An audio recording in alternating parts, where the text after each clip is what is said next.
सुखी मीन जे नीरयगाधा जिमि हरि शरण नए कौबाधा। किष्किंधा कांड में भगवती भास्वती विदेह वैजंती जानकी को खोजते हुए भगवान श्री राम पंपा सरोवर के घाट पर आ गए। संत हृदय के समान निर्मल जल भरा हुआ, चारों तरफ पंकज फूले हुए, स्वच्छ जल से भरा हुआ सरोवर, उसके कई अंगों का वर्णन भगवान श्री राम ने यहाँ किया है। अभी अभी जो चौपाई गाई गई, सुखी मीन जे नीर अगाधा जिमि हरि शरण नए कौ बाधा। भगवान श्री राम कहते हैं, लक्ष्मण, इस अगाध सरोवर में विचरण करने वाली मछलियां जो हैं, बड़े बड़े पीन मीन जो हैं, वो सुखी है। क्यों? उनके सुख का मूल कारण अगाध जल है। सुखी मीन जे नीर अगाधा। अगाध जल में जो मछलियां हैं वो पूर्ण सुखी हैं। कैसे? बोले जिमि हरि शरण नए कौ बाधा। जैसे जीव जब भगवान की शरणागति ले लेता है, भगवान के चरण में चला जाता है, भगवान के सानिध्य में चला जाता है। गीता में भगवान कहते हैं, ये तो सर्वाणि कर्माणि मयि सन्न्यस्य मत्परा अनन्ये नैव योगेन माम ध्यायन्त उपासते तेषामहं समुद्धर्ता मृत्यु संसार सागरात् भवामि न चिरात् पार्थ मय्यावेशित चेतसा। मय्येव मनया धत्स्व मयि बुद्धिम निवेशय निवसिष्यसि मय्येव। जो मुझे अपना मन देता है, अपनी बुद्धि दे देता है, जगत के समस्त कर्मों को त्याग करके या जगत के समस्त कर्मों के फल कुफल को सन्न्यस्य मुझे समर्पित कर देता है। ये तो सर्वाणि कर्माणि मयि सन्न्यस्य मत्परा। मुझे समस्त शुभ अशुभ, अच्छे बुरे कर्मों को और उनके फलों को समर्पित करके मत्परा मेरी शरणागति हो जाता है। मेरे अलावा उसका कोई आश्रय नहीं रह जाता। एक ही मैं आश्रय रहता हूं। तेषामहं समुद्धरता मृत्यु संसार सागरात्। अहो पार्थ, मृत्यु संसार सागर से उसका मैं उद्धरता बन जाता हूं। जो मुझ में अपना मन लगा देता है, यानी मेरे शरण आ जाता है। तमेव शरणम गच्छ सर्वभावेन भारत सर्वधर्मान परित्यज्य मामेकम शरणम ब्रज। तो परिणाम क्या होगा? बोले अहम त्वाम सर्व पापेभ्यो मां मोक्षयिष्यामि मा शुचि। भगवान कहते हैं, समस्त कर्मों को मुझे सौंप दो, सारे धर्मों को मुझे सौंप दो, एक ही मैं आश्रय स्थल हो जाऊं, मेरे अलावा कोई न रहे। तो परिणाम क्या होगा? बोले उन्हीं मछलियों जैसा होगा। सुखी मीन जे नीर अगाधा जिमि हरि शरण में एक बाधा। एक कथा याद आ रही है मुझे। भगवान श्री रामभद्र का वनवास हो गया है। सौमित्र और जानकी के साथ भगवान चित्रकूट आ गए। एक विशाल बट वृक्ष के नीचे, जहां बट छाया वेदिका बनाई, सी निज पानी सरोज सुहाई, उस बट वृक्ष के नीचे भगवान श्री राम सीता विराजमान है। लक्ष्मण जी लकड़ियां लेने गए हैं हवन इत्यादि के लिए, भोजन इत्यादि बजाने के लिए। लक्ष्मण वन में गए हैं, श्री सीताराम जी बट वृक्ष के नीचे विराजमान है। सीता जी ने देखा बट के नीचे मूल से एक लता निकली है। वो लता लिपटते झिपटते उस बट वृक्ष में चारों तरफ से लिपटती हुई और चढ़ गई है बट वृक्ष के ऊपर। बट की शाखाओं पर, उसकी डालियों पर, उसके पत्तों पर, उपशाखाओं पर फैल गई है। लता के लाल, पीले, नीले, हरे, गुलाबी कई प्रकार के पुष्प लताओं में आते हैं। सुंदर सुंदर कोमल कोमल खिसले, सुंदर सुंदर मनोहारी पुष्प चारों तरफ बट वृक्ष पर फैले हुए हैं। लता को वृक्ष के आश्रय से इतना ऊंचे चढ़ी हुई देखकर श्री किशोरी जी के मन में एक आनंद उठा। भगवान श्री राम से कुछ विनोद करना चाहा उन्होंने, पर बड़ा गहन विनोद था। किशोरी जी ने लता और वृक्ष की अवस्था को देख करके राम जी से कहा, सरकार देखिए नए लता कितनी भाग्यशालिनी है। वैसे तो ये लता धरती पर फैलने वाली चीज है, अगर कोई आश्रय न मिले तो धरती पर ही इसका जीवन समाप्त हो जाएगा, लोगों के पैर के नीचे कुचली जाएगी, टूटेगी, फूटेगी, नष्ट होगी। लेकिन इस वृक्ष ने लता पर कितना बड़ा उपकार किया। अगर वृक्ष का आश्रय न मिला होता तो ये लता निश्चित ही धरती पर सूख करके समाप्त हो जाती, लोगों का पद प्रहार सहन करती। लेकिन सरकार इस वृक्ष ने इस निरीह लता को, इस दुर्बल लता को आश्रय दे दिया, और देखो एक गगनचुंबनी बन गई है, आकाश में जाकर के लहरा रही है, 50 फुट ऊपर जाकर के मुस्कुरा रही है, फल रही है, फूल रही है, पुष्पित हो रही है, पल्लवित हो रही है। वृक्ष ने लता पर बड़ी कृपा किया। भगवान श्री राम किशोरी जी का यह मीठा सा व्यंग समझ गए, ये तो वचन रचना यति नागर है। राम जी ने कहा, नहीं सीते, ये लता भाग्यशालिनी नहीं है प्रिय, भाग्यशाली तो ये बट वृक्ष है। सीता ने कहा कैसे? राम जी ने कहा, देखो ये बट के मोटे मोटे काले काले पत्ते भद्दे भद्दे कितने भयानक लगते हैं। लता जब इन पर गई तो लता के लाल, पीले, हरे, नीले, गुलाबी फूलों ने इसके शोभा को अनंत गुना बढ़ा दिया है।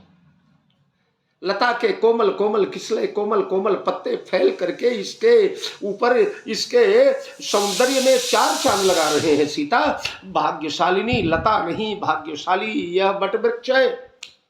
अगर लता का इसे सौंदर्य न मिलता तो ये फीका सा रह जाता। सीता जी कहे, नहीं सरकार भाग्यशाली लता है। राम जी ने कहे, ना सीता, भाग्यशाली वृक्ष है। सीता और श्री राम में यह मधुर विवाद हो ही रहा था। तब तक जीवाचार्य लक्ष्मण का आगमन हो गया। उन्होंने लकड़ी का गट्ठर पटका, पसीना पोंछते हुए आकर प्रणाम किया दोनों को। लक्ष्मण को देखते ही किशोरी जी मुस्कुराते हुए बोली, लक्ष्मण। लक्ष्मण ने कहा, क्या? किशोरी जी ने कहा, आज तुम्हें एक निर्णय करना होगा, एक फैसला करना होगा। लक्ष्मण चकराए, मैया जन्म भर का लड़ाकू फैसला क्या देगा? जिंदगी भर हमारा फैसला तो आप लोग देते रहे, हमारा निर्णय तो आप लोग देते रहे, मैं क्या निर्णय दूंगा? सीता ने कहा, ना, आज तुम्हें निर्णय देना पड़ेगा। लक्ष्मण ने कहा, तो बताइए समस्या क्या है, विवाद क्या है? किशोरी जी ने कहा, खबरदार लक्ष्मण, बिल्कुल ईमानदारी से उत्तर देना। थोड़ा भयभीत हुए लक्ष्मण। माता की त्योरियां कुछ चढ़ी हुई थी मीठी मीठी। लक्ष्मण ने कहा, आदेश करें। सीता ने कहा, मैं बोल रही हूं, ये लता बड़ी भाग्यशालिनी, नीचे फैलने वाली लता जो लोगों के पद प्रहार सहन करती है, यह लता आज कितना ऊपर जाकर के लक्ष्मण चढ़ी हुई है। इस वृक्ष ने अगर इसे सहारा न दिया होता तो लोगों के चरण तल के नीचे कुचली जाने वाली यह लता सैकड़ों फुट ऊपर नहीं जाकर के चमकती थी। मैं कहती हूं ये लता भाग्यशाली है, लेकिन तुम्हारे भैया बोल रहे हैं कि नाना ये वृक्ष भाग्यशाली। राम ने कहा, लक्ष्मण खबरदार, बिल्कुल उचित उत्तर देना।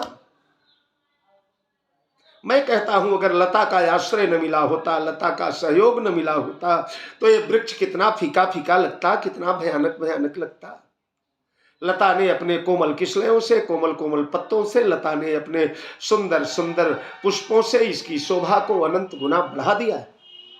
इसलिए अब वृक्ष भाग्यशाली है। सीता ने कहा नहीं लक्ष्मण, लता भाग्यशालिनी है। राम ने कहा वृक्ष भाग्यशाली है, लक्ष्मण उचित फैसला दो। लक्ष्मण माथा पकड़ के बैठ गए, हे भगवान अब क्या किया जाए। ये दोनों सरकार अपनी अपनी परणे हैं, मैं किसके पक्ष में निर्णय दूं? सीता को सही कहूं या श्री राम को सही कहूं? लक्ष्मण की दशा वैसे ही हो गई जैसे एक बार लड़ते हुए लक्ष्मी जी और शनि देवता, संयोग से आज शनिवार का दिन भी है, शनि देवता आ गए और नारद जी से बोले नारद एक फैसला करो। नारद ने कहा क्या? लक्ष्मी और शनि ने कहा नारद ये बताओ कि हम दोनों में सुंदर कौन है? लक्ष्मण ने कहा खबरदार नारद, सही बोलना, मैं ज्यादा सुंदर हूं कि ये ज्यादा सुंदर है? शनि ने गुर्राते हुए कहा नारद बाबा खबरदार, बिल्कुल सही बोलना, मैं ज्यादा सुंदर हूं कि ये ज्यादा सुंदर है? नारद बड़े मुश्किल में पड़े। नारद ने सोचा अगर कह दूं लक्ष्मी जी सही है, वो लक्ष्मी जी सही तो है ही, लक्ष्मी के समान सौंदर्य कहां है 3 लोक 14 भुवन में? सौंदर्य स्वामिनी है, पद्मजा है। तो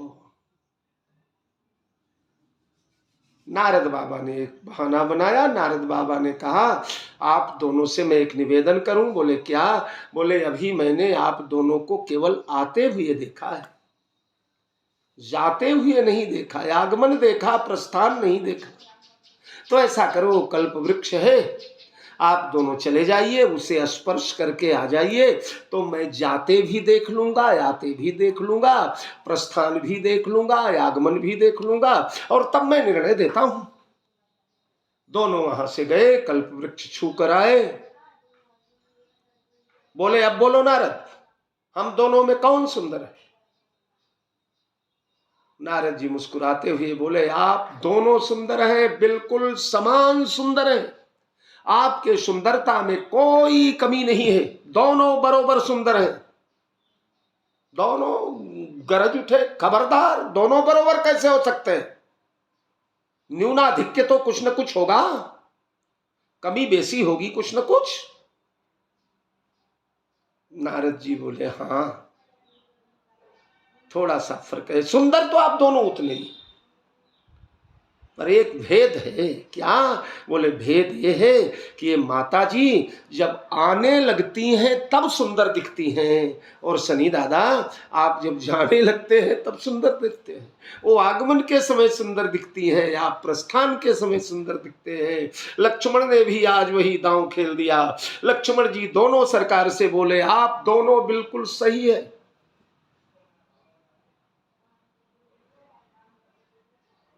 सही है दोनों। अरे ना ना ना ना ना, मैं गलत बोल गया, आप दोनों बिल्कुल गलत। अरे एक बार सही बोलकर एक बार गलत क्या मतलब?